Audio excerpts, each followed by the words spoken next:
Hello everyone, ये KGS IAS का paper है 71th BPSC प्रीलिम्स के लिए। ये टेस्ट पेपर है 26 फुल लेंथ टेस्ट पेपर है। इसमें 150 क्वेश्चंस हैं और ये बाइलिंगुअल है, हिंदी और इंग्लिश दोनों में। इसमें यहाँ पर इंग्लिश वाला पार्ट है और ये है हिंदी में। क्वेश्चन नंबर 1 है, निम्नलिखित में से कौन सी फसलें नवपाषाण युग के दौरान भारतीय उपमहाद्वीप में उगाई जाती थी? ये उगाई जाती थी चावल, गेहूं और जौ। बी आंसर इसका सही है।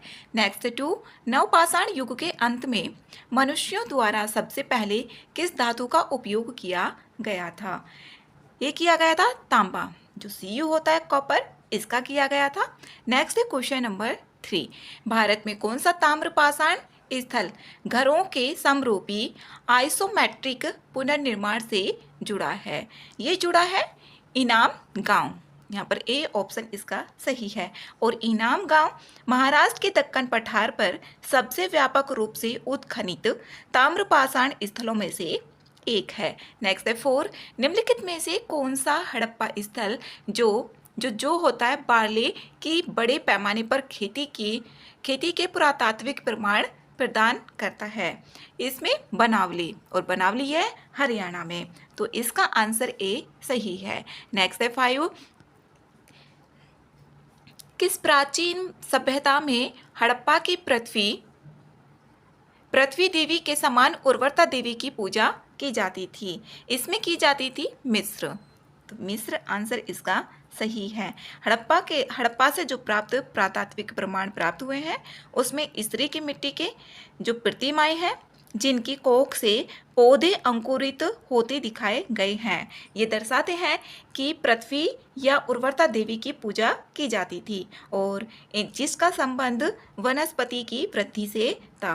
तो ये मिस्र की सभ्यता में भी देवी आयरिस की आराधना होती थी, तो इसमें बी ऑप्शन करेक्ट है। और भी इससे रिलेटेड करके क्वेश्चन बन सकते हैं। नेक्स्ट है 6, अंतर जनजातीय संघर्षों के समय कौन से आर्य कुल शासक कुल थे और जिन्हें पुरोहित वशिष्ठ का समर्थन प्राप्त था? इसमें भारत और त्रैशो, तो बी आंसर इसमें सही है। नेक्स्ट है क्वेश्चन नंबर 7, हस्तिनापुर में उत्खनन का कार्य निम्नलिखित में से किसके निर्देशन में किया गया था? ये बी लाल, इनके निर्देशन में किया गया था, तो इसमें बी आंसर करेक्ट है। हस्तिनापुर जो वर्तमान मेरठ में स्थित है भारत में, ये एक महत्वपूर्ण स्थल है जहां 1950 से 1952 के बीच ASI जो आर्कियोलॉजिकल सर्वे ऑफ इंडिया के तत्कालीन पुरातत्वविद बी लाल के निर्देशन में उत्खनन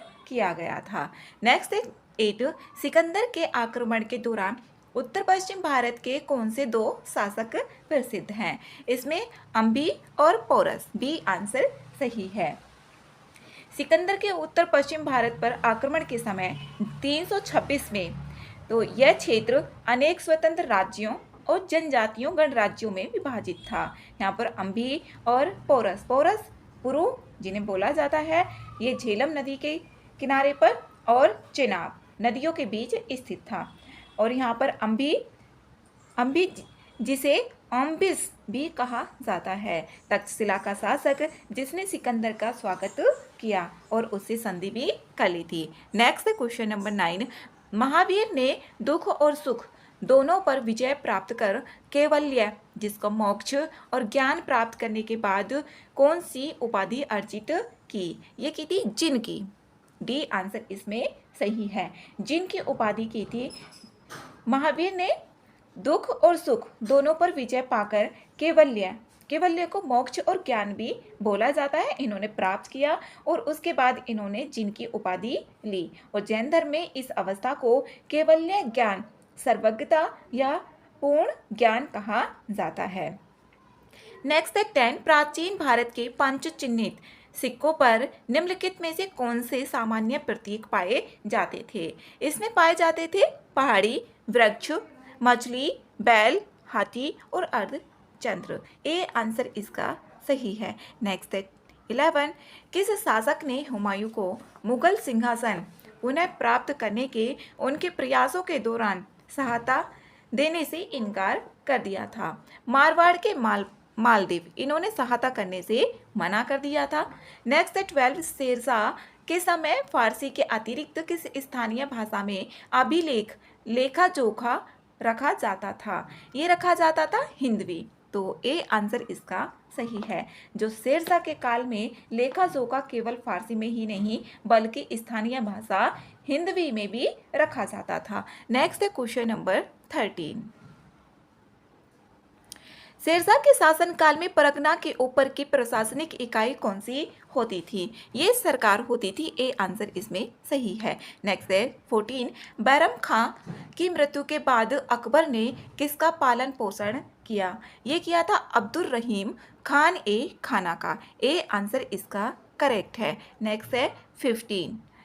हुमायूं ने अपने दरबार में शाही चित्रकला कार्यशाला स्थापित करने के लिए किन दो फारसी कलाकारों को आमंत्रित किया था? इसमें बी ऑप्शन ठीक है, मीर सैयद अली और अब्द उस समद। बी आंसर इसका करेक्ट है। इसमें यहाँ पर जो सिंहासन प्राप्त किया था द्वारे से प्राप्त किया और उसके बाद हुमायूं अपने साथ दो प्रसिद्ध फारसी चित्रकारों जिसमें से कौन कौन थे? मीर सैयद अली और अब्द उस समद को लाया था। नेक्स्ट है 16। निम्नलिखित में से किस संधि के तहत 1693 में डचों द्वारा कब्जा किए जाने के बाद पौंडीचेरी फ्रांसीसियों को वापस मिला? इसमें यहाँ पर रिजविक की संधि से। तो बी आंसर इसमें करेक्ट है। और ये संधि जो हुई थी 1697 में हुई थी, रिजविक की संधि। 1693 में डचों ने पांडिचेरी पर कब्जा कर लिया था। इसे फ्रांस को रिजविक की संधि जो सितंबर 1697 के तहत लौटाया गया था। नेक्स्ट है 17। 1741 में पांडिचेरी का गवर्नर जनरल कौन बना था? इसमें जोसेफ फ्रांसवा डुप्लेक्स। यहाँ पर डी आंसर इसका सही है। ये 1741 में बने थे। नेक्स्ट है क्वेश्चन नंबर 18 ने क्षेत्र में बढ़ते असंतोष ने एक नए विद्रोह को जन्म दिया। इससे पहले लोग 1830, 1836 और 1838 में अंग्रेजों के खिलाफ उठ खड़े हुए थे, जिसमें अंतिम विद्रोह उनके शासक को अंग्रेजों द्वारा पदच्युत किए जाने से भड़का था। इसके जवाब में अंग्रेजी अधिकारियों ने उस क्षेत्र पर अपना नियंत्रण और कड़ा करने के लिए कई कानूनी लागू किए थे। जो कानून थे इसमें नियंत्रण और कड़ा करने के लिए लागू किए थे। तो ये किस विद्रोह का इसमें वर्णन किया गया है? ये किया गया है सावंतवाड़ी विद्रोह का। डी आंसर इसमें सही है। और ये वर्तमान में इस क्षेत्र की बात करें तो ये महाराष्ट्र में पड़ता है। 1830, 1836 और 1838 में वहाँ विद्रोह हुआ था। नेक्स्ट है 19। निम्नलिखित में से कौन से नेता सिंगापुर विद्रोह से जुड़े हुए थे? इसमें जुड़े हुए थे एक तो चिश्ती खान और दूसरा यहाँ पर अब्दुल गनी और तीसरे इससे संबंधित नहीं थे। तो चौथा ऑप्शन है दाऊद खान। इसमें 1, 2, 4 आ रहा है ए ऑप्शन में, तो ए आंसर इसका करेक्ट होगा। ये 15 फरवरी 1915 को सिंगापुर विद्रोह पंजाबी मुस्लिम 5वीं लाइट इन्फेंट्री और 36वीं सिख बटालियन के सैनिकों द्वारा किया गया था। और इसमें यहाँ पर जो बाघा जतीन है ये बंगाल के युगांतर समूह के क्रांतिकारी थे, इससे नहीं जुड़े हुए थे। ए आंसर इसका सही है। नेक्स्ट है 20 है। निम्नलिखित में से कौन से नेता एनी बेसेंट की होम रूल लीग के काम से निकटता से जुड़े हुए थे? इसमें जुड़े हुए थे BW वाडिया और CP Ramaswamy Iyer. D answer इसमें सही है। एनी बेसेंट ने सितंबर 1916 में मद्रास जो अब चेन्नई है वहाँ पर भारतीय होम रूल लीग की स्थापना की थी, जो बम्बई सहित शेष भारत में भी फैली। तो इसका आंसर डी ऑप्शन सही है। नेक्स्ट 21। भारत के लिए डोमिनियन स्टेटस की मांग करने वाली नेहरू रिपोर्ट किस वर्ष प्रस्तुत की गई थी? ये की गई थी 1928 में। तो सी आंसर इसका सही है। नेक्स्ट है 22। साविना अवज्ञा आंदोलन में एक विराम को चिन्हित करते हुए गांधी इरविन समझौते पर कब हस्ताक्षर किए गए थे? ये 5 मार्च 1931 को किए गए थे। बी आंसर इसमें सही है। महात्मा गांधी और भारत के वायसराय लॉर्ड इरविन के बीच एक समझौता हुआ था, जिसके कारण आंदोलन स्थगित हो गया था।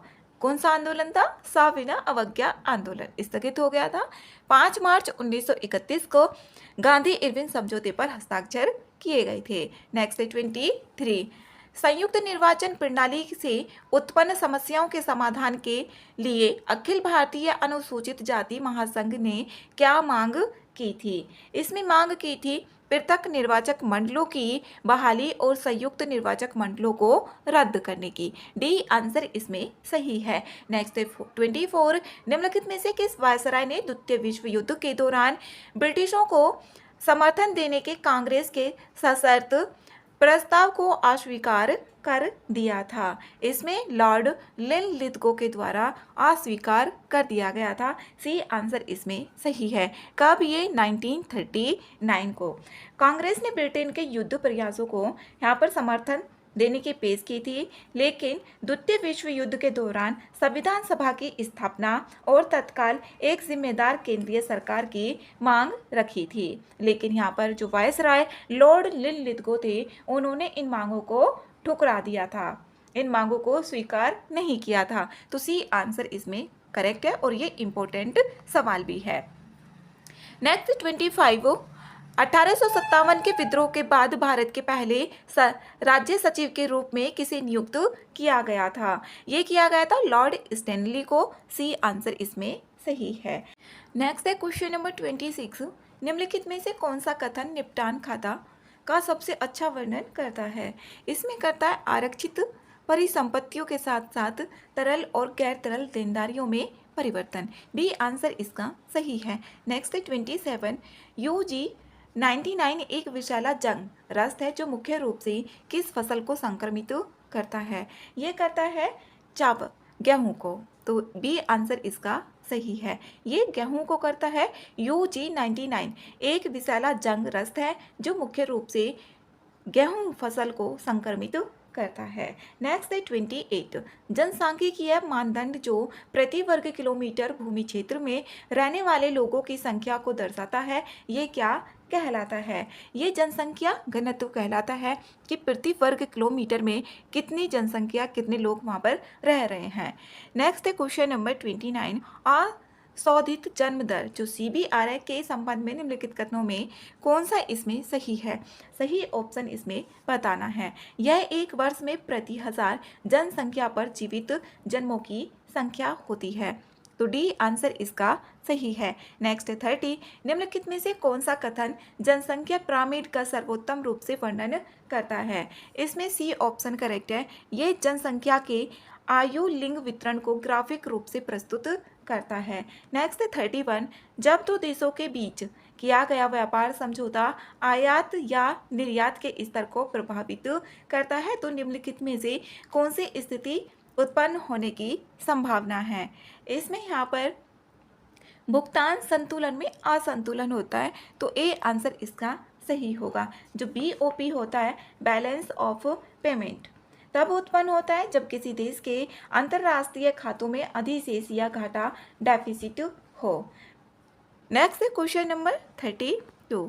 32 है निम्नलिखित में से कौन सा स्थिर विनिमय दर के लाभ हैं? इसमें यहाँ पर विनिमय दर पर सट्टेबाजी के प्रतिकूल प्रभावों का कोई भय नहीं होता है। ठीक है, पहला ऑप्शन। दूसरा ऑप्शन है भुगतान संतुलन के असंतुलन का स्वतः सुधार सुनिश्चित करता है। ये गलत है। इसमें यहाँ पर तीसरा ऑप्शन है यह दीर्घकालिक पूंजी प्रवाह को प्रोत्साहित करता है। जो दीर्घकालिक पूंजी प्रवाह होता है उसको प्रोत्साहित करता है विनिमय दर। तो 1 और 3 इसमें ए आंसर करेक्ट है। नेक्स्ट है क्वेश्चन नंबर 33। यह सिद्धांत बताता है कि जब दो मुद्राओं का विनिमय किया जा चुका हो तो वस्तुओं की एक टोकरी का मूल्य समान होना चाहिए। सामान्यतः यह सिद्धांत अन्य विश्व की मुद्राओं को अमेरिकी डॉलर में परिवर्तित करने पर आधारित होता है। इसमें यहाँ पर निरपेक्ष क्रय शक्ति समता जो APPP है, बी आंसर इसमें करेक्ट है। निरपेक्ष क्रय शक्ति समता सिद्धांत का मूल रूप है। यह सिद्धांत बताता है कि जब दो मुद्राओं का विनिमय किया जाए तो मुद्राओं की एक टोकरी का मूल्य दोनों देशों में समान होना चाहिए। नेक्स्ट है क्वेश्चन नंबर 34। जब विदेशी मुद्रा का मूल्य बढ़ता है अर्थात रुपए का मूल्य गिरता है। विदेशी मुद्रा का तो मूल्य बढ़ रहा है और यहाँ पर हमारे भारत की मुद्रा जो रुपए है उसका कम हो रहा है, तो इनमें से कौन सी स्थिति सबसे अधिक संभावित होती है? इसमें सबसे अधिक जो संभावित होती है ये सी ऑप्शन इसमें सही है। रुपए में विदेशी सामान खरीदने की लागत बढ़ जाती है। नेक्स्ट है 35।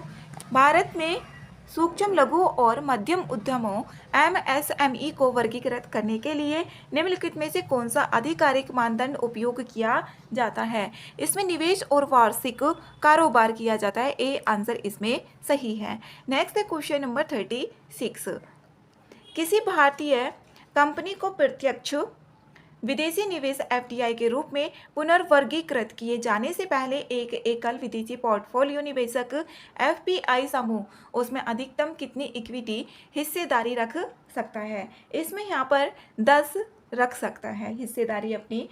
विदेशी पोर्टफोलियो निवेशक ये 10% होती है। इसमें जो FPI होते हैं ये वो निवेशक होते हैं जो कंपनियों में अल्पकालिक जो कम समय के लिए निवेश करते हैं, और जो FDI होते हैं ये दीर्घकालिक दृष्टिकोण रखते हैं जो FDI होते हैं, और ये 10% से अधिक नहीं हो सकता है जो FPI होता है। तो इसका जो आंसर है ये ए होगा इसका करेक्ट। 10% से अधिक होगा तो FDI होगा, 10% से कम होगा 10% होगा तो FPI होगा। नेक्स्ट है क्वेश्चन नंबर 37। ये मुख्य रूप से कोर बैंकिंग कार्य करते हैं जैसे जमा स्वीकार करना और छोटे व्यवसायों, किसानों और सूक्ष्म उद्योगों सहित असेवित और अल्पसेवित समूहों को ऋण प्रदान करना। क्षेत्रीय ग्रामीण बैंकों या स्थानीय क्षेत्र के बैंकों के विपरीत इनके संचालन में कोई भौगोलिक प्रतिबंध नहीं होते हैं। किस बैंक का इसमें वर्णन किया गया है? इसमें किया गया है लघु वित्त बैंक का, जो यहाँ पर SFBS कंपनी अधिनियम 2013 के तहत सार्वजनिक लिमिटेड कंपनियों के रूप में पंजीकृत होते हैं, और इनका उद्देश्य होता है यहाँ पर बिना बैंक वाले क्षेत्रों तक वित्तीय सेवाएं पहुँचाना। तो बी आंसर इसका सही होगा। नेक्स्ट है 38। यदि लोग जमा की तुलना में अधिक नकद अपने पास रखने लगते हैं तो मुद्रा जमा अनुपात पर क्या प्रभाव पड़ेगा? इसमें बढ़ेगा, तो ए आंसर सही होगा। नेक्स्ट 39। सट्टा मांग मुद्रा की मांग को किस रूप में संदर्भित करता है? संपत्ति को संचित करने के शोधन में करता है, बी आंसर इसमें करेक्ट है। Next question number 40। निम्नलिखित में से प्रत्यक्ष करों के कौन से लाभ हैं? और इसमें यहाँ पर सही ऑप्शन देखना है। इसमें पहला है समता, ठीक है, निश्चितता, लोचशीलता और नागरिक चेतना। इसमें चारों ऑप्शंस करेक्ट है। ये प्रत्यक्ष करों के लाभ है, तो डी आंसर इसका सही है। नेक्स्ट है 41। वह स्थिति जिसमें कर आधार टैक्स बेस बढ़ने पर कर भी बढ़ता है, लेकिन कर की वृद्धि की दर कर आधार की प्रत्येक अतिरिक्त वृद्धि के साथ घटने लगता है, उसे क्या कहा जाता है?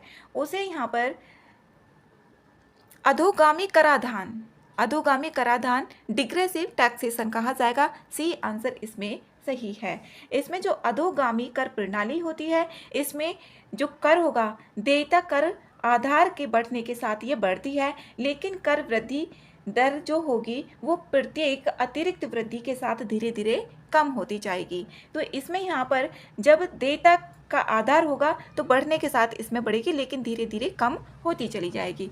नेक्स्ट है 42। पूर्वी घाट के संबंध में सही कथन देखने हैं।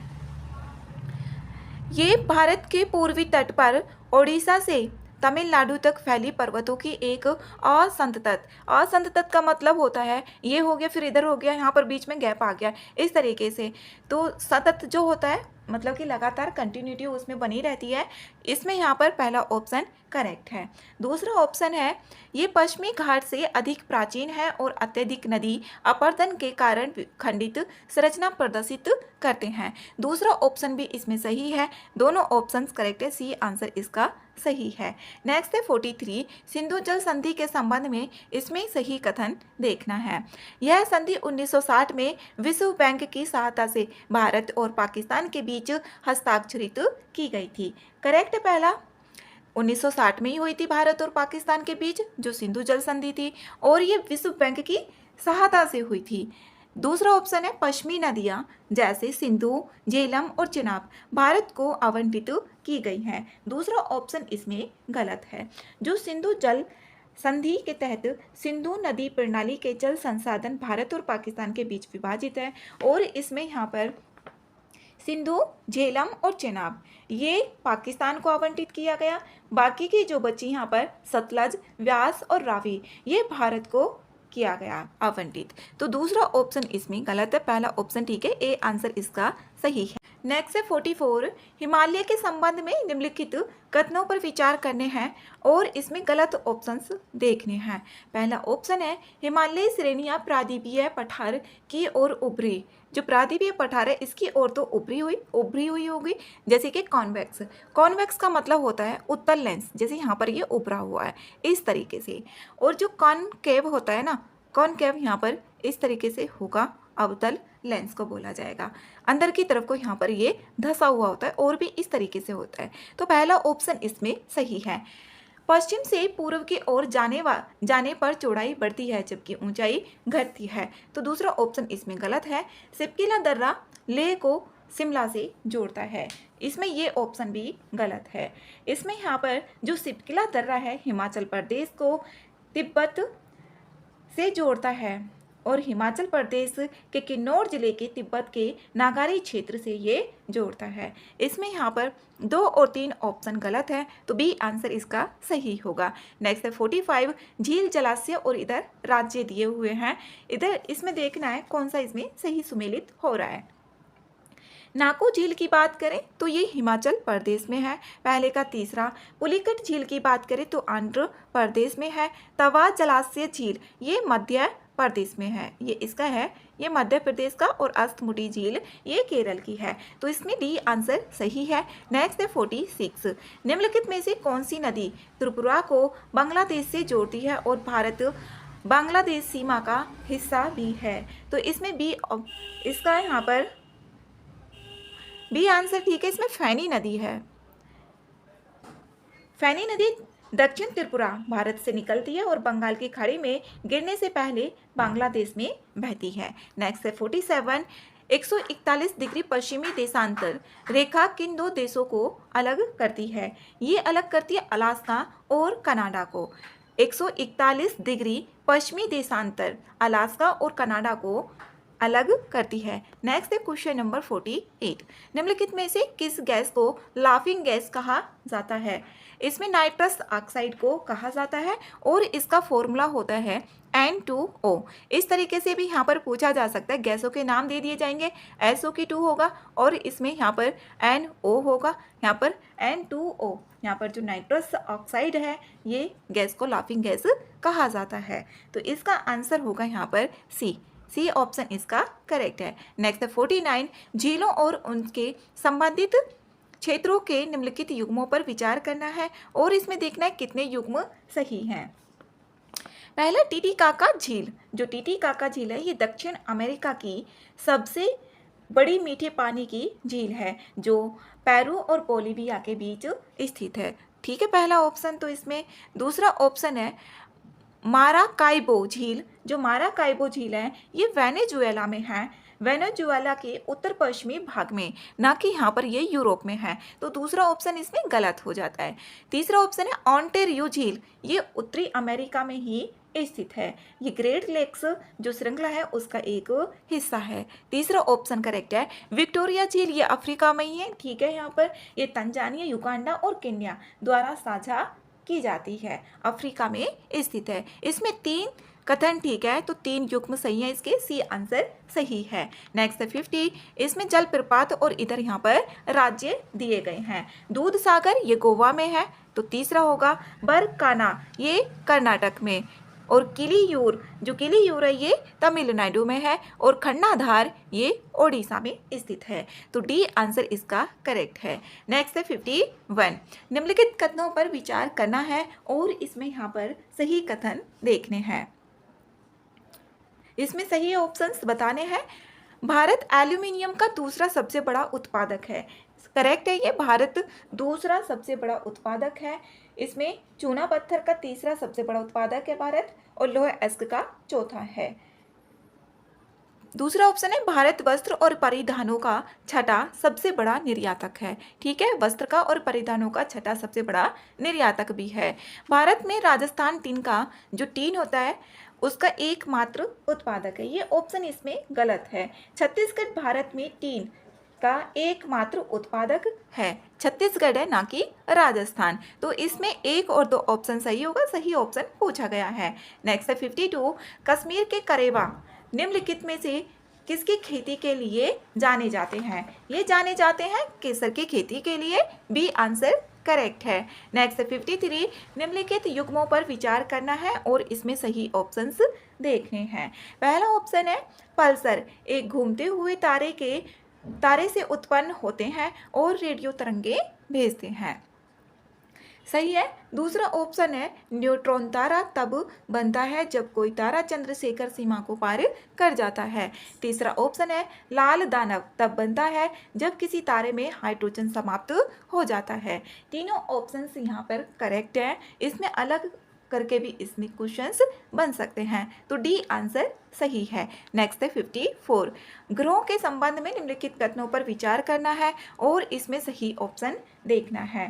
पहला है जोवियन ग्रह आकार में बड़े होते हैं और इनकी संरचना गैसीय जैसी होती है, तो पहला ऑप्शन इसमें करेक्ट है। दूसरा है स्थलीय ग्रहों का घनत्व कम होता है और इनकी सतह ठोस तथा सैल युक्त होती है, तो इसमें दूसरा ऑप्शन यहाँ पर गलत है। जो यहाँ पर स्थलीय ग्रह होते हैं इनका घनत्व कम होता है, इनका घनत्व जो होता है कम नहीं होता, अधिक होता है, तो दूसरा ऑप्शन गलत है। सही ऑप्शन इसमें ए ऑप्शन करेक्ट होगा। नेक्स्ट है 55, निम्नलिखित में से किस नगर को नहरों का नगर कहा जाता है? इसमें बी ऑप्शन को कहा जाता है वेनिस को, बी आंसर सही है। नहरों का नगर वेनिस को कहा जाता है।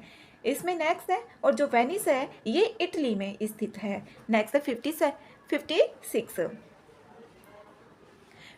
है, निम्नलिखित में से अफ्रीका की कौन सी नदी कर्क रेखा को 2 बार काटती है? और हम भारत की बात करें तो कर्क रेखा को 2 बार, क्योंकि कर्क रेखा भारत के 8 राज्यों से होकर गुजरती है और माही नदी है जो कर्क रेखा को 2 बार काटती है।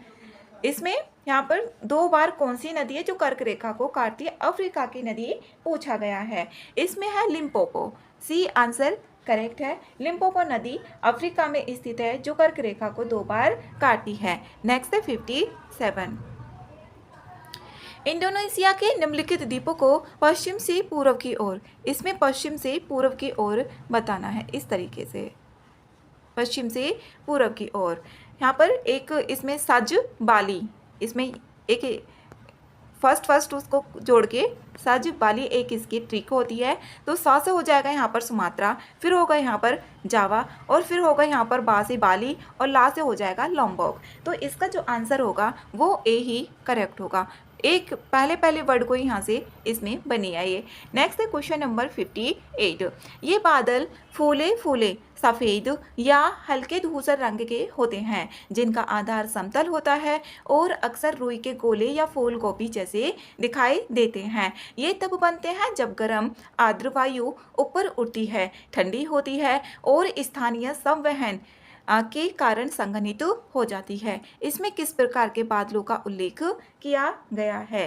यहाँ पर क्यूमुलस बादलों का उल्लेख किया गया है, बी आंसर इसमें सही है। नेक्स्ट है क्वेश्चन नंबर 59, 59 है, निम्नलिखित में से कौन सा पारिस्थितिकी प्रामाण्य ऊष्मागतिकी के नियम को दर्शाता है और हमेशा ऊपर की ओर सीधा बनता है।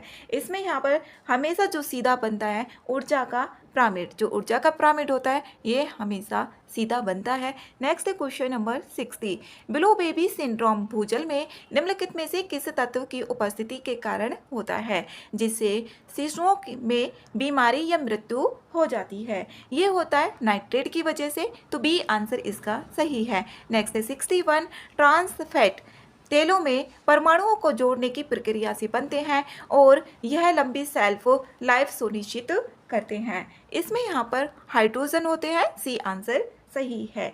नेक्स्ट है 62, निम्नलिखित कथनों पर विचार करना है और इसमें सही ऑप्शंस देखने हैं। कार्बन डाइऑक्साइड CO2 का वैश्विक तापमान क्षमता 1 होती है और इसे अन्य ग्रीन हाउस गैसों की तुलना के लिए आधार माना जाता है। इसमें पहला ऑप्शन करेक्ट है। दूसरा है सल्फर हेक्साफ्लोराइड SF6 की GWP बहुत अधिक होती है और यह CO2 की तुलना में बहुत अधिक ऊष्मा अवशोषित करता है। दूसरा ऑप्शन भी इसमें करेक्ट है। एक और दो दोनों ठीक है, सी आंसर इसका सही है। नेक्स्ट है क्वेश्चन नंबर 63, संविधान सभा की समितियों और उनके अध्यक्ष के निम्नलिखित युग्मों पर विचार करना है और इसमें सही ऑप्शंस देखने हैं। पहला ऑप्शन है प्रारूप समिति, तो इसके यहाँ पर अध्यक्ष की बात करें डॉक्टर BR अम्बेडकर थे और यहाँ पर पहला तो इसमें ठीक है, तो दूसरा एक ऑप्शन एलिमिनेट हो जाता है। अब दूसरा इसमें बात करें कर्मकारी एवं वित्त समिति, इसके यहाँ पर अध्यक्ष राजेंद्र प्रसाद स्टाफ एवं वित्त समिति के अध्यक्ष थे, ना कि यहाँ पर अल्लादी कृष्णा स्वामी अय्यर थे। दूसरा ऑप्शन इसमें गलत है। दूसरा ऑप्शन कट होने के बाद आंसर निकल जाता है 1 और 3, सी आंसर इसमें सही है। नेक्स्ट है 64, संसदीय शासन प्रणाली के संबंध में सही कथन इसमें बताना है। संसदीय प्रणाली पूर्णत शक्तियों के पृथक्करण के सिद्धांत पर आधारित होती है। गलत है ये ऑप्शन, जो संसदीय प्रणाली है शक्तियों के पृथक्करण के सिद्धांत का कड़ाई से पालन नहीं करती है। पहला ऑप्शन तो गलत है, सही ऑप्शन इसमें बताना है। भारतीय संविधान ने ब्रिटिश संसदीय शासन प्रणाली को अपनाया है, ठीक है। दूसरा ऑप्शन भारतीय संविधान ने संसदीय शासन प्रणाली को ही अपनाया है। दूसरा ऑप्शन करेक्ट है। दूसरा ऑप्शन बी में आ रहा है, बी आंसर इसका सही होगा। नेक्स्ट है 65, निम्नलिखित में से किसने भारतीय संविधान की प्रस्तावना को उसका सबसे मूल्यवान भाग बताया तथा उसे संविधान की आत्मा कहा? इसमें यहाँ पर डी ऑप्शन करेक्ट है, पंडित ठाकुर दास भार्गव। डी आंसर इसमें सही है। जो संविधान की प्रस्तावना है इसको संविधान की आत्मा बताया था, डी आंसर सही है। नेक्स्ट है 66, संघ और उसके राज्य क्षेत्र के संबंध में निम्नलिखित कथनों पर विचार करना है और सही ऑप्शन देखना है। किसी अन्य देश के साथ सीमा विवाद का निपटारा करने के लिए संवैधानिक संशोधन की आवश्यकता नहीं होती है। इसमें पहला ऑप्शन सही है। दूसरा, भारतीय क्षेत्रों को किसी विदेशी देश को सौंपने के लिए आर्टिकल 368 के अंतर्गत संवैधानिक संशोधन आवश्यक है। दूसरा ऑप्शन भी ठीक है, सी आंसर इसका सही है। नेक्स्ट है क्वेश्चन नंबर 67, निम्नलिखित में से किस कारक ने भारत में राज्य के नीति निर्देशक सिद्धांतों DPSP की गैर न्याय संगत और गैर परिवर्तनीय प्रकृति में योगदान दिया? तो यहाँ पर इसमें विशाल विविधता, स्वतंत्रता के दौरान वित्तीय संकट, इसमें भारत में समाजवाद, ये सही नहीं है। एक और दो ऑप्शन इसमें करेक्ट है, तो ए आंसर इसका सही होगा। भारत में समाजवाद ने DPSP की सामग्री और उद्देश्यों को प्रभावित किया, लेकिन उनकी परिवर्तनीयता को प्रभावित नहीं किया। नेक्स्ट है 68, मौलिक कर्तव्यों की विशेषताओं के संबंध में निम्नलिखित कथनों पर विचार करना है, सही ऑप्शन देखना है। ये गैर न्यायिक प्रकृति के होते हैं, इसमें यहाँ पर ठीक है पहला ऑप्शन गैर न्यायिक होते हैं। ये नागरिकों और विदेशियों दोनों पर लागू नहीं होते हैं। दूसरा ऑप्शन इसमें गलत है। इसमें यहाँ पर फिर है इनमें नागरिक और नैतिक कर्तव्य शामिल होते हैं, ठीक है, दोनों ये नागरिक भी है और नैतिक कर्तव्य भी शामिल है। ये कानून द्वारा परिवर्तनीय नहीं है, ये गैर न्यायिक प्रकृति के होते हैं और कानून द्वारा परिवर्तनीय नहीं है। तो 1, 3, 4 बी ऑप्शन इसका सही है। नेक्स्ट है क्वेश्चन नंबर 69। निम्नलिखित में से कौन भारतीय संसदीय समूह के पदेन अध्यक्ष के रूप में कार्य करता है? इसमें लोकसभा के अध्यक्ष है। सी आंसर करेक्ट है। नेक्स्ट है क्वेश्चन नंबर 70। राष्ट्रपति के निर्वाचन की विधि निम्नलिखित में से किस देश से ग्रहण की गई है? ये की गई है आयरलैंड से। सी ऑप्शन इसमें सही है। नेक्स्ट है 71। पंचायती राज संस्थाओं से संबंधित निम्नलिखित समितियों को सही कालानुक्रम में व्यवस्थित करना है। इसमें यहाँ पर पहला है बलवंत राय मेहता समिति, 1957 की थी ये, 1957 की। फिर उसके बाद है जीवी के राव समिति, ये 1985 की, 1985। फिर है यहाँ पर गाडगिल समिति है ये 1988, 1988। फिर उसके बाद यहाँ पर LM सिंघवी समिति, ये 1986 की, 1986।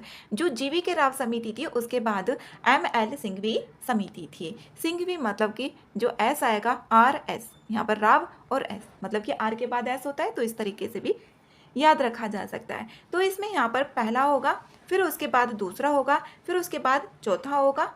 तो पहला, दूसरा और फिर यहाँ पर तो डी आंसर इसमें करेक्ट होगा। डी आंसर पहला, दूसरा, चौथा और तीसरा। नेक्स्ट 72। बोडो डोगरी मैथिली और संथाली को किस संविधान संशोधन अधिनियम द्वारा संविधान की 8वीं अनुसूची में शामिल किया गया था? ये किया गया था 92 जो संविधान संशोधन था, इसमें 2003 में पारित हुआ। 92वें संविधान संशोधन ने 4 भाषाओं को आधिकारिक तौर पर भारतीय संविधान की 8वीं अनुसूची में शामिल किया गया था। नेक्स्ट 73। भारतीय संविधान का कौन सा आर्टिकल विधायिका को चुनावी विवादों के निपटारे के लिए न्यायाधिकरण स्थापित करने का अधिकार देता है? ये यहाँ पर 323 बी है। और यहाँ पर विधायिका को चुनावी विवाद है उसके लिए 323 बी में है, तो इसका आंसर यहाँ पर बी ऑप्शन करेक्ट है। नेक्स्ट 74। निम्नलिखित में से कौन भारतीय संविधान के अंतर्गत राज्य कार्यपालिका के प्रमुख घटक हैं? इसमें राज्य कार्यपालिका के घटक देखने हैं, तो इसमें देखें पहला राज्यपाल है, दूसरा मुख्यमंत्री भी ठीक है, और फिर यहाँ पर अटॉर्नी जनरल नहीं होते हैं, फिर यहाँ पर मंत्री परिषद सॉलिसिटर जनरल भी नहीं होते हैं। 1, 2, 4 ए ऑप्शन इसमें सही है। नेक्स्ट 75। हाल ही में किस देश द्वारा ऑपरेशन डेविल हंट चलाया गया था? ये चलाया गया था बांग्लादेश के द्वारा, तो बी ऑप्शन इसका सही है। नोबेल पुरस्कार जो विजेता मोहम्मद यूनुस के नेतृत्व वाली बांग्लादेश की अंतरिम सरकार ने फरवरी 2025 में ऑपरेशन डेविल हंट शुरू किया गया था, और इस अभियान का उद्देश्य छात्र प्रदर्शनकारियों पर हुए हिंसक हमलों के बाद पूर्व प्रधानमंत्री शेख हसीना के कथित वफादारों पर कार्रवाई करना था, और इसका मुख्य उद्देश्य देश में राजनीतिक अशांति को नियंत्रित करना और लोकतांत्रिक स्थिरता को फिर से स्थगित करना था। नेक्स्ट 76। किस भारतीय राज्य ने हाल ही में वन पारिस्थितिकी तंत्र सेवाओं को अपने हरित सकल घरेलू उत्पाद GDP में एकीकृत करने की पहल शुरू की है? ये की गई है छत्तीसगढ़ राज्य के द्वारा। डी आंसर इसमें सही है। नेक्स्ट 77। मैथिली पुस्तक बनारस आ हम के लेखक या लेखिका कौन है? इसमें है नेहा झा मणि। ए ऑप्शन करेक्ट है। 2025 में साहित्य अकादमी युवा पुरस्कार से इनको सम्मानित भी किया गया। नेक्स्ट है 78। हाल ही में किस स्थल को भारत का 44वां यूनेस्को विश्व धरोहर स्थल घोषित किया गया है? भारत के मराठा सैन्य परिदृश्य को 44वां यूनेस्को विश्व धरोहर स्थल घोषित किया गया है। यह परिदृश्य महाराष्ट्र और तमिलनाडु में फैले 12 ऐतिहासिक किलों से मिलकर बना है। ये किले 17वीं शताब्दी से 19वीं शताब्दी के बीच मराठा साम्राज्य की रणनीतिक कुशलता और वास्तुकला क्षमता का प्रतीक है।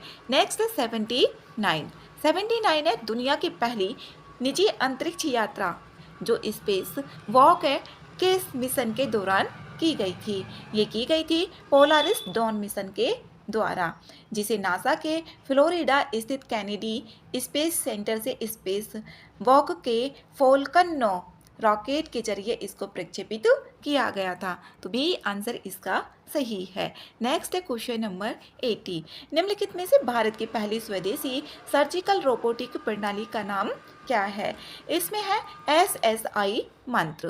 बी आंसर इसका सही है। नेक्स्ट है 81। ग्रामीण महिलाओं के लिए भारत का पहला आर्टिफिशियल इंटेलिजेंस AI साक्षरता अभियान निम्नलिखित में से किस राज्य में शुरू किया गया है? ये उत्तर प्रदेश में शुरू किया गया है। यशोदा AI इसे कहा जाता है। उत्तर प्रदेश राज्य में इसको शुरू किया गया है। तो ए आंसर इसका सही है। इंपॉर्टेंट है यूपी के लिए भी। 82 है किस IIT ने स्वदेशी रूप से विकसित अवैध लाइट बुलेट प्रूफ जैकेट है उसका डिज़ाइन करने के लिए DRDO के साथ सहयोग किया है? ये बुलेट प्रूफ जो जैकेट है इसको IIT दिल्ली ने DRDO के साथ सहयोग किया है डिज़ाइन करने के लिए। ए आंसर इसका सही है। नेक्स्ट है 83। छात्रों को वैज्ञानिक अनुसंधान में शामिल करने के लिए एक दिन वैज्ञानिक के रूप में पहल किस मंत्रालय द्वारा शुरू की गई है? ये की गई है आयुष मंत्रालय के द्वारा। तो बी आंसर इसका सही है। नेक्स्ट है 84। हाल ही में किस समुदाय ने अपने पशुधन की सुरक्षित आवाजाही सुनिश्चित करने के लिए ग्रेजिंग कॉरिडोर चराई मार्ग, इसको जो ग्रेजिंग कॉरिडोर है चराई मार्ग बनाने की मांग की गई है? ये धनगर के द्वारा। सी आंसर इसमें सही है। महाराष्ट्र के खाना बदोश जो धनगर समुदाय है जो अपनी चारावाह जो जीवन है उसके लिए राज्य के जंगलों में समर्पित चरागाह गलियारों की मांग फिर से उठाई गई है। कहाँ पर? महाराष्ट्र में। ये एक खाना बदोश धनगर समुदाय है। नेक्स्ट है क्वेश्चन नंबर 85। 85 है खो खो विश्व कप 2025 का ब्रांड एम्बेसडर किसे नियुक्त किया गया है? ये किया गया है सलमान खान को। बी आंसर इसमें सही है। नेक्स्ट है 86। ऑपरेशन फॉल्कन के संबंध में निम्नलिखित कथनों पर विचार कीजिए और इसमें सही ऑप्शंस देखने हैं। यह असम पुलिस और सीमा सुरक्षा बल BSF द्वारा शुरू किया गया संयुक्त शिकार रोधी अभियान है। पहला ऑप्शन इसमें गलत है। जो ऑपरेशन फॉल्कन है इसमें गैंडों के अवैध शिकार और अवैध वन्य जीव व्यापार से निपटने के लिए असम पुलिस और असम वन विभाग का एक संयुक्त अभियान है, ना कि BSF द्वारा और असम पुलिस का है।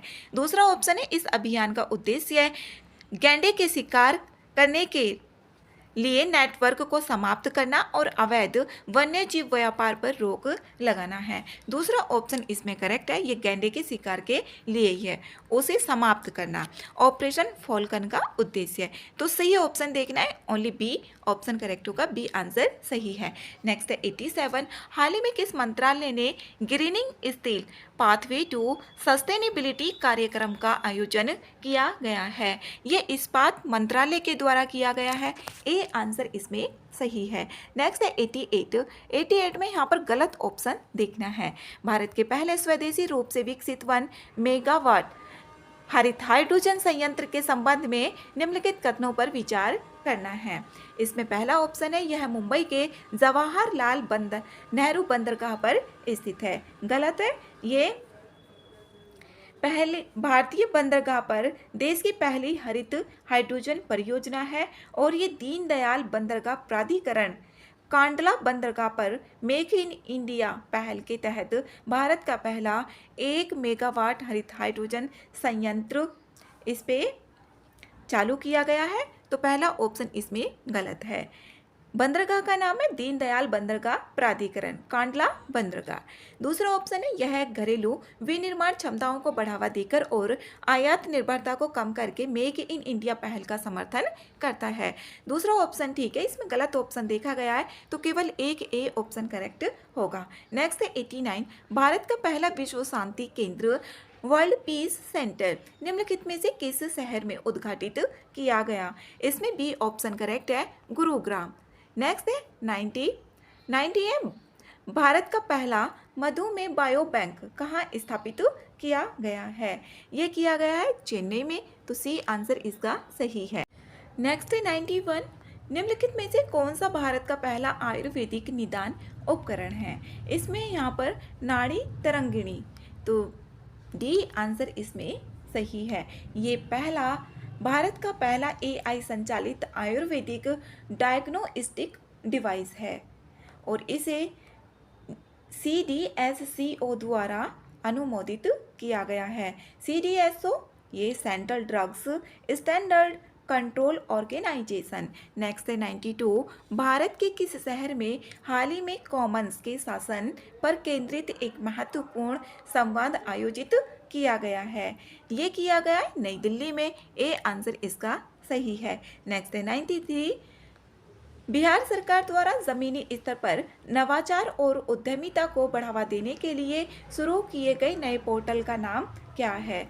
इसमें बिहार आइडिया फेस्टिवल है, बी आंसर सही है। नेक्स्ट है 94 इकोनॉमिस्ट इंटेलिजेंस यूनिट के ग्लोबल लिवेबिलिटी इंडेक्स 2025 के अनुसार दुनिया में सबसे कम रहने योग्य शहर कौन सा है? इसमें यहाँ पर दमिश्क ये सीरिया में है, तो सीरिया है, डी आंसर इसका सही है। सीरिया की राजधानी दमिश्क है, 2025 में है सबसे निचले स्थान पर। नेक्स्ट है क्वेश्चन नंबर 95 किस राज्य ने महिलाओं को सुलभ और अनौपचारिक न्याय प्रदान करने के लिए नारी अदालत पहल शुरू की है? ये सिक्किम राज्य के द्वारा शुरू की गई है।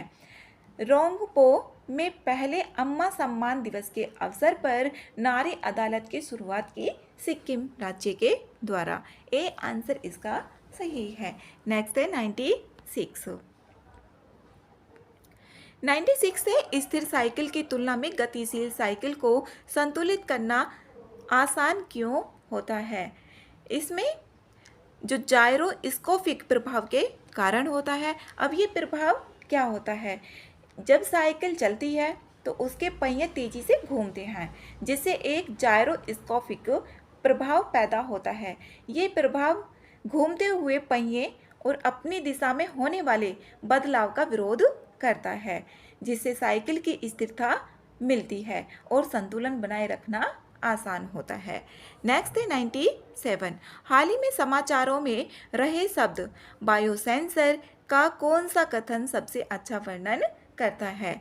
इसमें बी ऑप्शन है, यह किसी विशिष्ट पदार्थ का पता लगाने के लिए एक जैविक तत्व और एक ट्रांसड्यूसर का उपयोग करता है, बी आंसर इसका सही है। नेक्स्ट 98 निम्नलिखित में से कौन सा या कौन से संयुक्त फलों के उदाहरण हैं?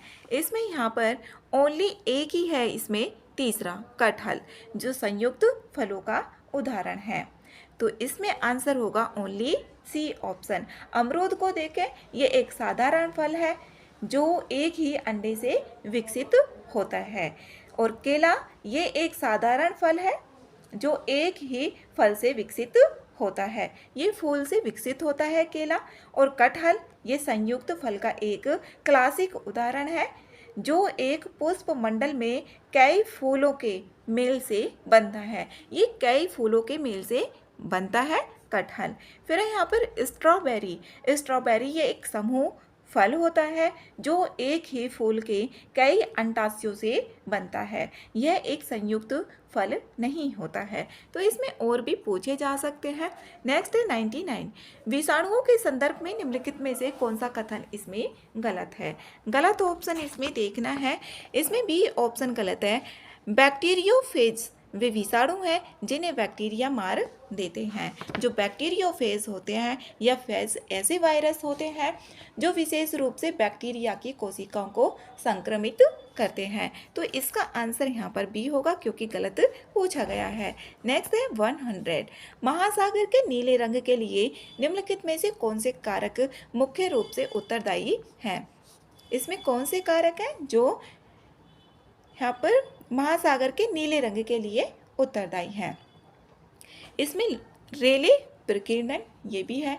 इसमें पानी में बहुत छोटे छोटे कण और अणुओं द्वारा सूर्य के प्रकाश का विचलन करेंगे, उसमें विचलन होगा, फैलाव होगा और प्रकाश की जो लघु तरंग दैर्ध्य होगी वो जैसे नीला और बैंगनी अधिक प्रभावी ढंग से फैलती है, जिससे महासागर नीला दिखाई देता है। इसमें यहाँ पर फिर है, ये जल में नीले रंग के खनिजों की उपस्थिति के कारण ऐसा कुछ नहीं होता है कि हाँ महासागर के नीले रंग के लिए उत्तरदायी हो।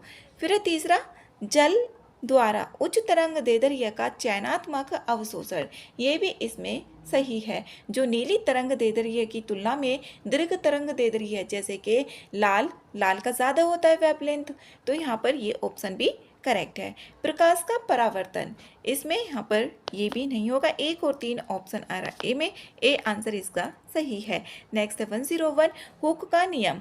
ये हुक का नियम 10th क्लास में और 11th क्लास में था।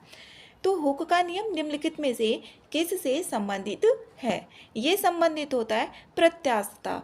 जो यहाँ पर हुक का नियम है, ये एक स्प्रिंग पर लगाया गया बल होता है जो उसके विस्तार और संपीड़न के सीधे अनुपाती होता है। इसमें बोला जा सकता है समानुपाती। तो ये प्रत्यास्था के होता है, सी आंसर इसमें करेक्ट है। नेक्स्ट है 102, सलाहकार रोड और शंकु कोण कोशिकाएं मानव शरीर के किस भाग में मौजूद होती हैं? ये होती है आँखों में होती है, तो बी आंसर इसमें करेक्ट है। नेक्स्ट है 103, इसमें प्राथमिक कण दिए और उधर खोजकर्ता दिए हुए हैं। तो इसमें देखें यहाँ पर प्रोटॉन की खोज की थी रदरफोर्ड के द्वारा, इलेक्ट्रॉन की खोज थॉमसन के द्वारा की गई थी। यहाँ पर बी का 4th होगा और ए का होगा इसमें दूसरा, ए का दूसरा, और इसमें बी आंसर ही करेक्ट है।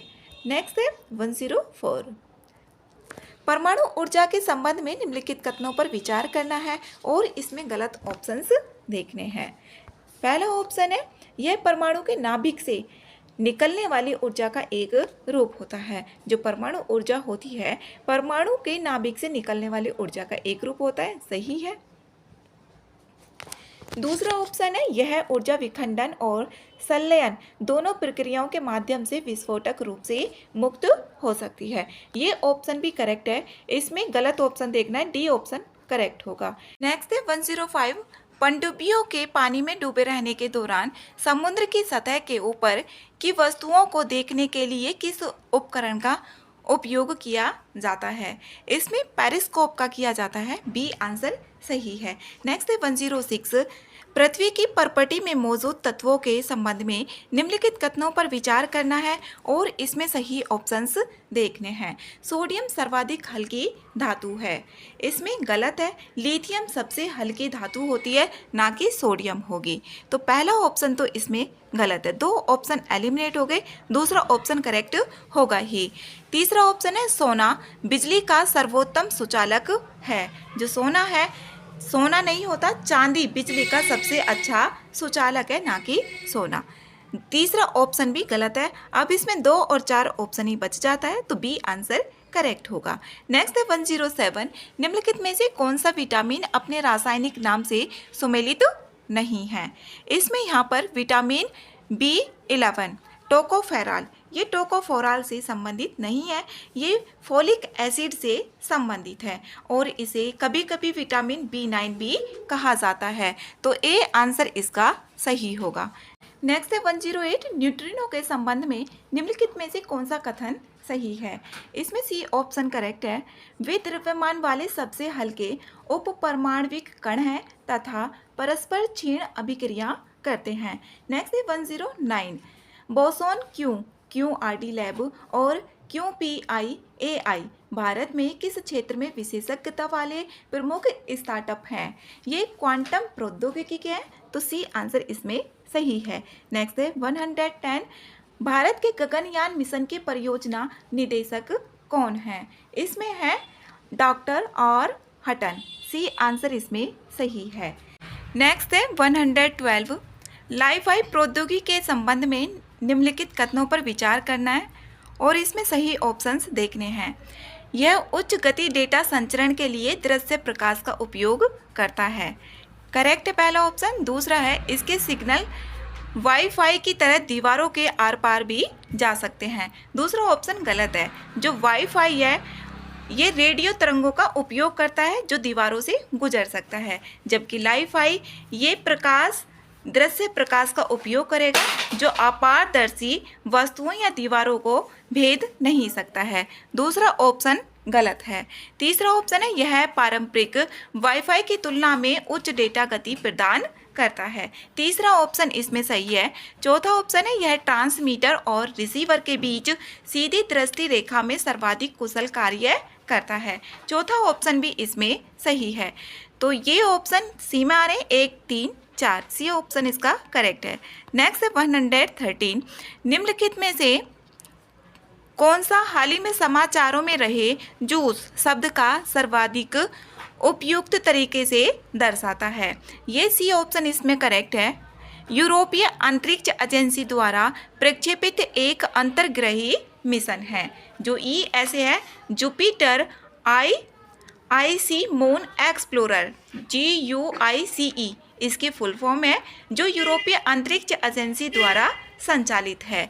नेक्स्ट है 114। हाल ही में किस भारतीय संस्थान ने सूर्य के चुंबकीय क्षेत्र के अन्वेषण के लिए एक नई तकनीक विकसित की है? ये की है भारतीय खगोल भौतिकी संस्थान के द्वारा। बी आंसर इसमें सही है। नेक्स्ट है 115। श्वेत प्लेग किस बीमारी का सामान्य नाम है? ये है तपेदिक का, जो टीबी होती है उसका नाम है। श्वेत प्लेग किस बीमारी का सामान्य नाम है? तो तपेदिक का है ये। नेक्स्ट है 116। हाल ही में समाचारों में देखा गया एसीटानिलाइड क्या है ये? यह एक कृत्रिम कार्बनिक यौगिक। बी आंसर इसमें सही है। और इसे सबसे पहले 1886 में बुखार कम करने वाली दवा के रूप में प्रयुक्त किया गया था। ये भी पूछा जा सकता है। नेक्स्ट है 117। हाल ही में किस देश ने दुनिया की पहली multi barrel anti drone barrage हथियार प्रणाली का अनावरण किया है? ये किया गया है चीन के द्वारा। डी आंसर इसमें सही है। नेक्स्ट 118। हाल ही में समाचारों में रहा मिशन शक्ति किससे संबंधित है? ये उपग्रह रोधी मिसाइल परीक्षण से संबंधित है। सी आंसर इसमें करेक्ट है। नेक्स्ट है 119। कौन सा अंतरिक्ष संगठन क्वांटम सेंसर का उपयोग करके अंतरिक्ष से गुरुत्वाकर्षण माप का प्रदर्शन करने वाला पहला संगठन था? इसमें था राष्ट्रीय वैमानिकी एवं अंतरिक्ष प्रशासन। बी आंसर इसमें सही है। नेक्स्ट है 120। हाल ही में कौन सा देश जीनोम संपादित चावल की किस्में विकसित करने वाला पहला देश बन गया है? ये भारत बन गया है। तो बी आंसर इसमें सही है। नेक्स्ट है 121। 2011 की जनगणना के अनुसार बिहार की कुल जनसंख्या कितनी है? इसमें बी ऑप्शन करेक्ट है। नेक्स्ट है 122। मानव तस्करी और वेश्यावृत्ति में फंसी नाबालिग लड़कियों को मुक्त कराने के लिए बिहार पुलिस द्वारा कौन सा विशेष अभियान चलाया जा रहा है? ये ऑपरेशन नया सवेरा। बी ऑप्शन इसका सही है। नेक्स्ट है 123। समुद्र तल से बिहार की औसत ऊंचाई कितनी है? ये है 173 फीट और 53 मीटर है। सी आंसर इसमें सही है। नेक्स्ट है 124। ब्रिटिश राज के दौरान पटना संग्रहालय का उद्घाटन कब किया गया था? ये 3 अप्रैल 1917 को किया गया था। ए आंसर है। 125 है बिहार की जनसंख्या की दशकीय वृद्धि 2001 से 2011 कितने प्रतिशत रही? 25.4% रही। बी आंसर इसमें सही है। 126 से गंगा नदी बिहार के मैदानी भाग में सबसे निचले किस स्थान पर प्रवेश करती है? ये चौसा में करती है। डी आंसर इसमें सही है। उत्तराखंड के गंगोत्री हिमनद से उत्पन्न होती है और उत्तर प्रदेश से होकर बिहार में प्रवेश करती है।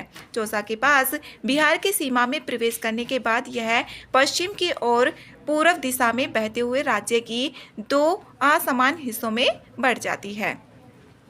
नेक्स्ट है 127। बिहार का प्रथम रामसर स्थल कबरतल जो कबरताल है झील किस जिले में स्थित है? ये है बेगूसराय में। ए आंसर इसका सही है। नेक्स्ट है 128, बिहार के वित्त मंत्री सम्राट चौधरी ने वित्त वर्ष 2025-26 का राज्य बजट कब प्रस्तुत किया था? ये किया था 3 मार्च 2025 को। सी आंसर इसमें सही है।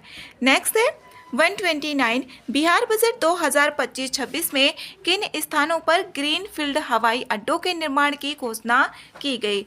ये सुल्तानगंज और रक्सौल में की गई। तो सी आंसर इसमें सही है। नेक्स्ट है 130, बिहार की कौन सी नदी सदा नीरा के नाम से जानी जाती है? ये गंडक नदी है जो सदा नीरा के नाम से जानी जाती है। नेक्स्ट है 131, मौर्य साम्राज्य के पतन के बाद किस राजवंश ने मगध पर शासन करना शुरू किया?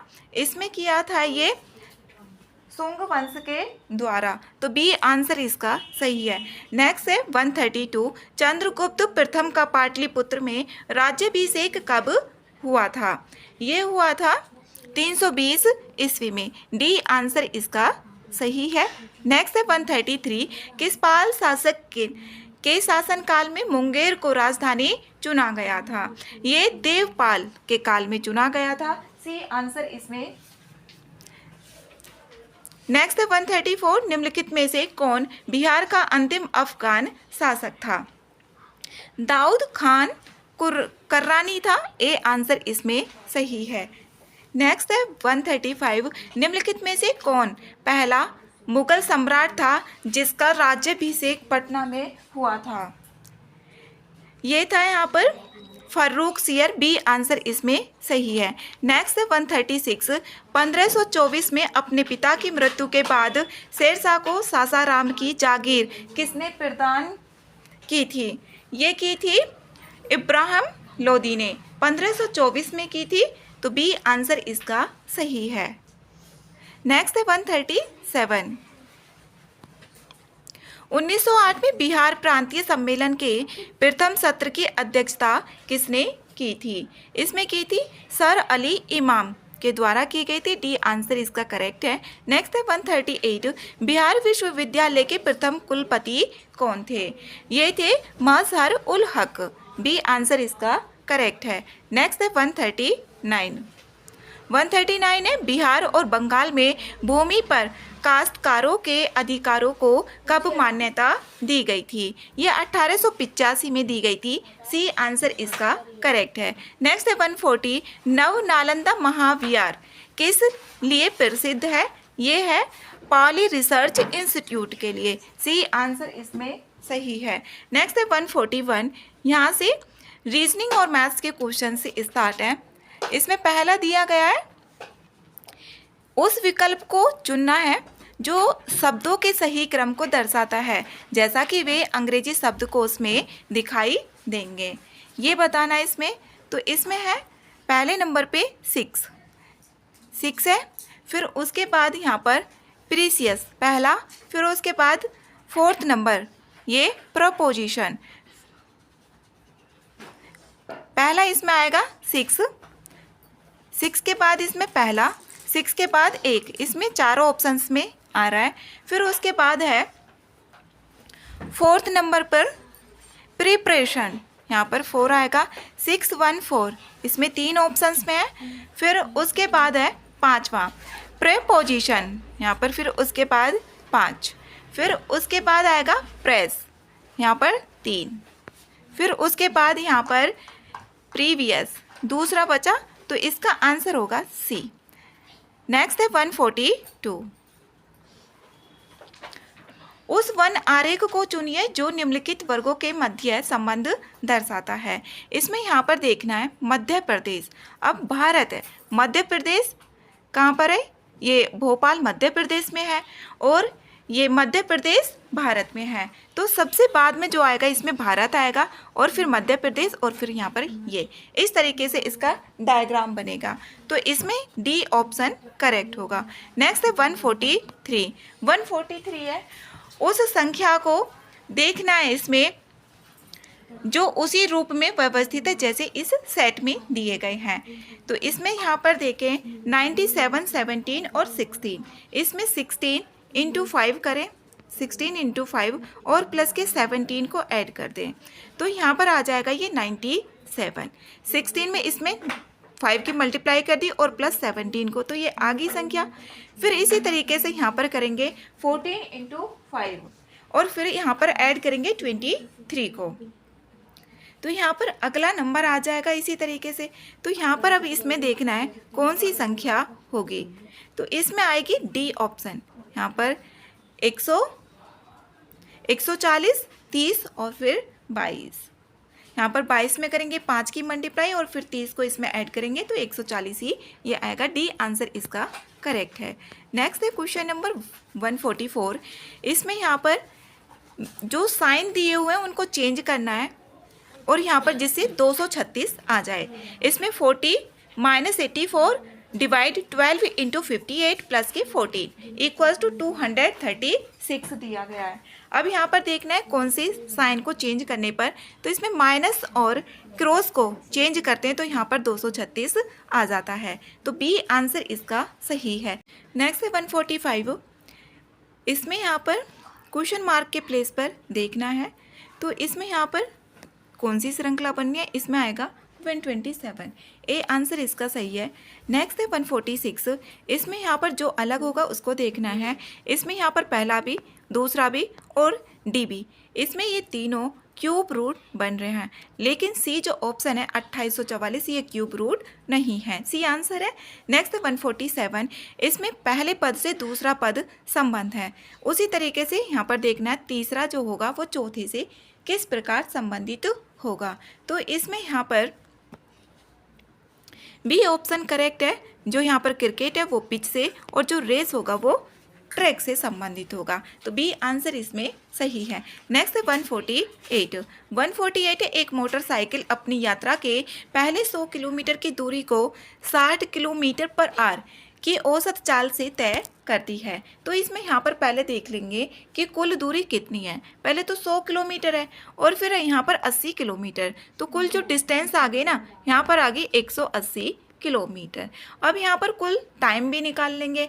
पहले टाइम था, इसमें कुल टाइम निकालेंगे तो इसमें यहाँ पर ये 40 किलोमीटर पर आवर दिया हुआ है और इसमें 60 किलोमीटर पर आवर दिया हुआ है, तो इसमें जो टाइम होगा कुल समय बराबर आएगा यहाँ पर दूरी बटे चाल हो जाएगा, तो इसमें 100 डिवाइडेड बाई 60 और प्लस के फिर यहाँ पर दूसरी जो दूरी है 80 डिवाइडेड बाई 40। इस तरीके से यहाँ पर आ जाएगा सॉल्व करने के बाद 11/3 आवर्स, ये आ गया टाइम। फिर यहाँ पर औसत गति निकाल लेंगे। औसत गति का फॉर्मूला होता है कुल दूरी बटे कुल समय। इसमें यहाँ पर होगा ये 180 डिवाइडेड बाई आया 3 और डिवाइड बाई 11, तो 11 जो होगा ये ऊपर पहुँच जाएगा और 3 का इसमें डिवाइड करना है। 3 से इसमें डिवाइड करेंगे, ये लगभग आएगा 49 किलोमीटर पर आवर, तो 49 किलोमीटर पर आवर बी में आ रहा है, बी आंसर इसका सही है। नेक्स्ट 149। यदि अरुण के वेतन में 40% की वृद्धि की जाती है और बाद में 40% की कमी कर दी जाती है, तो कितने प्रतिशत की यहाँ पर हानि होगी। अब यहाँ पर सपोज कर लेते हैं उसका वेतन था 100 रुपीज़, तो यहाँ पर 140 पहले 40 की कमी कर दी, फिर उसके बाद वृद्धि कर दी, तो 40 की कमी करेंगे 100 में से तो 60% हो गया, तो 60 डिवाइडेड बाई 100 और फिर बाद में 40% की वृद्धि कर दी जाती है, मतलब 140 हो जाएगा डिवाइड में 100। इससे ये कैंसिल और इससे ये कैंसिल, 2 0। अब यहाँ पर 14 और इंटू 6 बचा, इसकी मल्टीप्लाई करेंगे 6 4 जा 24 और 6 1 जा 6 और 2 84 आया। तो कमी यहाँ पर बतानी है हमें, हानि कितने की हुई, तो यहाँ पर हुई 16% की, तो इसका जो आंसर होगा ये ए ऑप्शन करेक्ट है। नेक्स्ट है 150। एक व्यापारी ने ₹4000 प्रत्येक में 2 घड़ियाँ खरीदी। उसने एक घड़ी 10% की हानि पर बेची। कुल मिलाकर 8% का लाभ अर्जित करने के लिए उसे दूसरी घड़ी की कीमत पर कितने रुपए में बेचनी पड़ी। अब एक घड़ी बेचने पर जो हानि हो रही है उसको 10% की हो रही है। अब दोनों घड़ियों को बेचने पर लाभ हो रहा है उसको, यहाँ पर एक पे 8% का, तो दोनों पे कितने का होगा 16% प्रतिशत का होगा। यहाँ पर दोनों पे 16% का लाभ हो गया। अब दूसरी घड़ी बेचनी चाहिए तो उसको यहाँ पर 16% और यहाँ पर प्लस के 10%, तो कितना हो जाएगा, ये 26% हो गया। फिर यहाँ पर दूसरी घड़ी का जो विक्रय मूल्य होगा वो यहाँ पर होगा, कितना दिया है ये, 4000 और प्लस के यहाँ पर 4000 और क्रॉस हो जाएगा 26 डिवाइडेड बाई 100, तो 2 जीरो से 2 जीरो कैंसिल हो जाएंगे। अब 40 की इसमें 26 से मल्टीप्लाई करनी है और ऐड करना है, तो इसमें आएगा 5040। बी आंसर इसका सही है।